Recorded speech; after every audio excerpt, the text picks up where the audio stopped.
Welcome to the top 10 most pulled comic books for March 26, 2025. Guys, I'm Mike Spider Slayer. Welcome back to Comic Book Corner 2.0. If you love daily comic book content and you like me helping you make decisions on what comic books to buy, guys, you came to the right place. Why don't you consider hitting that subscribe button? Yes, guys, so this video series is the series where I take the data from leagueofcomicgeeks.com and I see what everybody is most excited about for the current comic book week that's about to happen. Remember, this is not definitive sales. This is just books where people are putting on their pull list. This is always a lot of fun, and it just, again, it's exciting to see what people are excited about. So with that being said, let's get started with this week's episode. So just like every week, we start off with the books that are on the outside looking in, and the first book that's on the outside looking in is Batman The Long Halloween, The Last Halloween. This is issue 6. Now, I haven't read this series in a little while. I kind of fell off of it. And some people are saying it's not as good as it was. Maybe the artwork is not that great. But nevertheless, this book does have, for a number 15 book, is pretty impressive. 5,283 pulls. This could be a strong week. And this one is written by Jeb Loeb, and the art is done by Enrico Marini. I want to know what you guys think of Batman The Long Halloween, The Last Halloween, and are you still on board with this, or are they just too many Batman books for you out there? The second book that's on the outside looking in goes to Daredevil. This is issue 19, legacy numbering 681. The book is $5 for 32 pages, and this one has 5,678 pulls. It is written by Saladin Ahmed, and the art is done by Aaron Cooter. Now, this seems like it's a pretty big issue. Is it? If you're reading it, let me know in the comments below. But it seems like the sins of Daredevil are catching up with him, and the cost is going to be higher than ever. And supposedly, it's going to reshape and rock the Marvel Universe more than ever. So, yeah, there's that going on in Daredevil. I thought this book would be a little bit higher than it's at. It's not even in the top 10, so coming in at basically number 13, the third book looking in goes to Green Lantern. This is issue 21. The legacy here is 588, 32 pages for the price of $5. This book has 6,058 pulls. It's written by Jeremy Adams. The art is done by Jack Herbert. Now, when it comes to this book, we have the Sorrow Lantern, we wind up having Superboy, we having Odyssey in this book, and they're doing battle against the Star Breakers, okay? And they're like the newest core, and they're the ones trying to take over and whatnot. This has been an entertaining book, and I'm looking forward to seeing what's going to happen. Like, are we going to get all the other lanterns back? I'm not sure, and I had to think about this one for a second because I was getting confused with Green Lantern Corps. But nevertheless, it's a good read. I'm definitely looking forward to it. So our fourth book that's on the outside looking in goes to Green Arrow, issue 22. I could slap myself for not reading the last 2 issues of this. I think when it came out 2 issues ago, I didn't even realize it came out and I missed it. And then the last issue, I missed it also. Somehow I gotta get caught up. You guys need to let me know how Green Arrow is going. Legacy numbering 355. 32 pages for the price of $4 on this one. This book has 6,200 pulls, and it's written by Chris Condon, and the art is done by Montos. All as I remember about this book, it was like the freshwater killer. There were some bad things going on at an old treatment plant, and they destroyed it, and it was contaminated. They put apartments on it, and then there was this killer because their kids wound up getting killed, and it was going after Ollie because he was attached to it. The art was really good. It seemed like a very dark book, and I enjoyed it. And now, like I said, I hate myself for missing the last 2 issues. So hopefully I can jump on board with it. What do you guys think of Green Arrow issue 22? And our final book that's on the outside looking in winds up going to Wonder Woman. This is issue 19, legacy numbering 819, 32 pages for the price of $5. This book has 6,663 pulls. Of course, it's written by Tom King, and the art is done by Daniel Sampree, whose artwork is absolutely beautiful. Would you agree on that? Tom King, on the other hand, it just doesn't do it for me. We're still dealing with the Sovereign in this comic book. However, when it comes to the Sovereign, it looks like this book or this story is finally coming to a close. So maybe I'll jump back on Wonder Woman once again when this story is over. So now we move on to the top 10. And coming in at number 10 winds up going to the Fantastic Four. This is issue 30, legacy numbering 723, 32 pages for the price of $5. This book has number 10, 8,138 pulls. Are you guys enjoying the One World Under Doom? Let me know in the comments below. Written by Ryan North, and the penciler is done by Corey Smith. Last issue was quite interesting, as it's not a surprise here. This is the main cover. The Thing has lost its powers. Dr. Doom has taking them away as a punishment towards the Fantastic Four, as the Fantastic Four tried to stop Dr. Doom. And Dr. Doom is making the Fantastic Four look like freaking idiots and look like the bad guys in here. So I've been overall enjoying the event. Still only 2 issues in, so we'll see how it continues going forward. So I want to know what you guys think of the event at this point in time.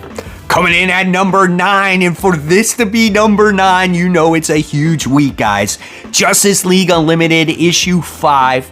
32 pages for the price of $4. This book has 8,413 pulls. We're going to break a record here today. I know it. It's written by Mark Waid. The art is done by Dan Mora. Listen, when it comes to Justice League Unlimited, it's not my favorite book. It's unfortunate because I wanted it to be my favorite book. I thought the last issue was actually pretty decent. I think it had like Batman talking with Martian the Manhunter in here. So, but I don't even really remember what happened in there. Is that bad? And I think it's getting ready to do like a 3-issue crossover and stuff like that. So I'm going to still read it. I'm hoping I'll like it as time goes along. Coming in at number 8, we have a new number 1. It debuts right here on the countdown. It's Absolute Martian Manhunter issue 1. 40 pages, $5. Let's see what our pull count is for this, guys. And it is 9,036 pulls. Man, oh man, that's pretty awesome right there. It's written by Denise Camp, who does obviously the Ultimates, and the art is done by Javier Rodriguez. So I'm definitely looking forward to this issue. I made a mistake when I was talking about Absolute Flash on Worthy Ones. I thought it was like crossing over with Martian Manhunter, because at the end you see Mirror Master's hand pop through a mirror and it was like green. And so I thought that was Martian Manhunter. That's why I said, oh, there could be a possible crossover. And people were like, crossover? I don't see that. That was Mirror Master at the end. Is that what you're talking about? So that is my mistake there. Now, of course, I'll own up to any mistake that I do. But definitely looking forward to Martian Manhunter and seeing what this bad boy is about. Coming in at number 7, this is the lowest this book has ever been on the countdown. Uncanny X-Men issue 12, but you still know that the pull count here is super high. The legacy numbering is 712. It's 32 pages for the price of $5. And this one has 9,452 pulls. Of course, it's written by Gail Simone, and the art is done by Gavin Goldtree. It looks like the artist that was on there, Dave Marquez, is no longer going to be on this book. And that's a shame, because he was a top tier artist, and that really, I think, deters people from maybe continuing this comic book. And it looks like this book is going to be about Gambit. He's on the cover, he's in the synopsis here, so we'll see what happens in this issue. Just outside the top 5, and this is another book that is never this low, and coming in at number 6 is Superman issue 24. Legacy numbering 867. 32 pages for the price of $5. Superman has 9,832 pulls. Really good pull numbers, even though it's at the number 6 spot. So it's telling you that there are some great comic books getting ready to come out this week. So get ready to bust out those wallets and spend some money. It's written by Joshua Williamson. The art is done by Eddie Barrows. Now, when it comes to this comic book, we have Mercy Graves, who is now taking charge of Supercorp. Okay, so what does Superman have to do about this? And what's going on with Lex Luthor? Is he getting his memory back? And then they got to come up with a plan with like Doomsday, like what's going on with him. Lois has powers. She's now created an arch nemesis. Like, there's a lot of great stuff in this comic. And the artwork in here, like I said, by Eddie Burrows is absolutely outstanding. One of my favorite books from DC Comics right now. And hopefully Joshua Williamson stays on this book for quite a while. And looking forward to the next issue. Here we go. Things are getting intense. Coming in at number 5 goes to Ultimate Wolverine. This is issue 3. We got 32 pages for the price of $5. This is a big book because we got the first appearance of Gambit and Kitty Pryde in this Ultimate universe. And this one, 10,483 pulls. That's right, guys. Written by Chris Condon, and the art is done by Alessandro Capicchio. I think the artwork is really good. It's a dark, gritty book, so it's just got those not bright and vibrant colors, but it's edgy, right? And I just want to see what this world's is like with Kitty and Gambit. I think that could be a lot of fun. And I think everyone's, question here is, will Wolverine ever talk in this series? That will be interesting. And I think it will be a big deal when he actually does. I think based off of this number 4, people are tired of this story. And this goes to The Amazing Spider-Man issue 70. Now, the pull numbers are still going to be high. It's over 10,000. Obviously, we know that at this point. But it just does not take the other top 3 in front of it. And this is it. This is the 8 Deaths of Spider-Man conclusion. Legacy numbering 964.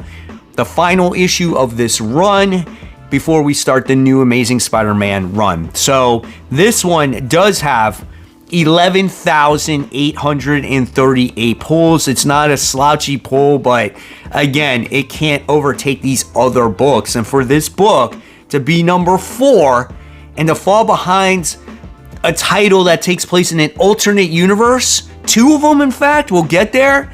It says something, right? Again, written by Joe Kelly, and the art is done by Seifu. I'm just happy that this is done. That's all I can say, and let's hope that Joe Kelly has a much better story to tell with his new run. Coming in at number 3 is one of those alternate universe books that beats Amazing Spider-Man, and this goes to Absolute Wonder Woman issue 6. I was surprised to see that. This book is 32 pages for the price of $5, and this is the origin of Diana's deadly weapon. So if you want to see where she gets all those cool weapons that she has, like her sword and like her, I don't know, maybe her lasso, even though they did touch on that in the last issue, I think that's going to be a lot of fun. This book has 14,437 pulls. That's pretty impressive. And this is the first appearance of Hades in this one. And then we do get a different artist from what I was told, and that this artist is really, really good. And it's written by Kelly Thompson, and the art is done by Mattia D. Lewis. I probably said that wrong. But nevertheless, I'm looking forward to finding out the arsenal or the weapons that Diana has and where they came from. So this book is very rarely number 2. It's usually always number 1, but it's going against a heavy contender for this comic book week. And you probably already figured it out who that number 1 contender actually is. Am I right? So coming in at number 2 is Ultimate Spider-Man issue 15. 32 pages for the price of $5. And it looks like we're going to get the Ultimate Sandman who attacks. Are they going to like talk about what happened to Harry in the last issue, I think we get a different artist on this book.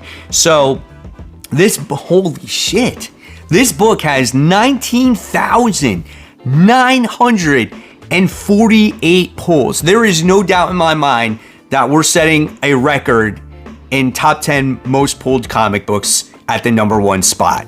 This is written by Jonathan Hickman, and the art is done by David Messina. So Giacchetto's not even on the artwork in this book, but we do get Sandman in here, which could be fun. But I'm really curious to see, like, what are the ramifications gonna be with Harry? Is he dead or is he not dead? So you guys ready for number 1? Well, you just gotta wait a couple more seconds, as after number 1, we are not done, as we're going to talk about Mike Spider Slayer's sleeper pick, because there are a lot of great comic books getting ready to come out this week, and I need to let you know maybe something that might be under the radar that you should pick up. But the number 1 most pulled comic book for March 26th, 2025 winds up going to Batman, issue 158. I have no idea what the pull number is here, guys. Legacy numbering 923, the long-awaited sequel to Hush.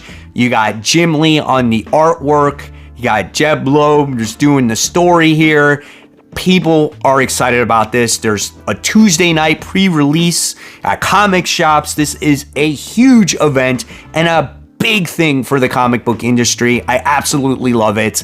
And this is legacy numbering 923, 40 pages, $5. Here we go. Are you guys ready? Are you ready for the pull numbers on this? Here we go, guys. We have a new record. It has happened. We broke the 20K mark, and this book has 21,452 pulls. Amazing how much people are excited. Probably not so much for the story, but for that Jim Lee artwork. The man is a absolute legend. I can't wait for this book. I don't know, I'm getting like at least 2 covers off the start. We'll see what happens when I get to the comic book shop. But are you guys excited? Let me know in the comments below. And now it's time for Spider Slayer's sleeper pick. Here we go, guys. Breaking all the records this week. Coming in at rank 75. That's right, guys. And this is an odd one for me. I don't normally read this title, but this is Vampirella. This is issue 1. This is the cover C Mark Spears variant. So if you've been interested in jumping on board with Vampirella, this might be the time to do it. But if you don't want to take the risk, at least get the Mark Spears variant cover, because this one is absolutely awesome looking. It's a $5 comic book, right? It's got 214 pulls, but you can't deny that great looking cover. So if the story's not great, at least you got that Mark Spears variant. So there you guys have it. There are the top 10 most pulled comic books for the week. Definitely a record-breaking week. Tell me what you guys thought in the comment section below, and what books are you looking forward to the most that are not on this most pulled list. And as always, guys, I will leave you more content right here for you to click on. Remember, support the local comic shops, keep buying, keep collecting, but always read your comics so we can have great comic conversation. Guys, thank you so much. I'll see you on New Comic Book Day.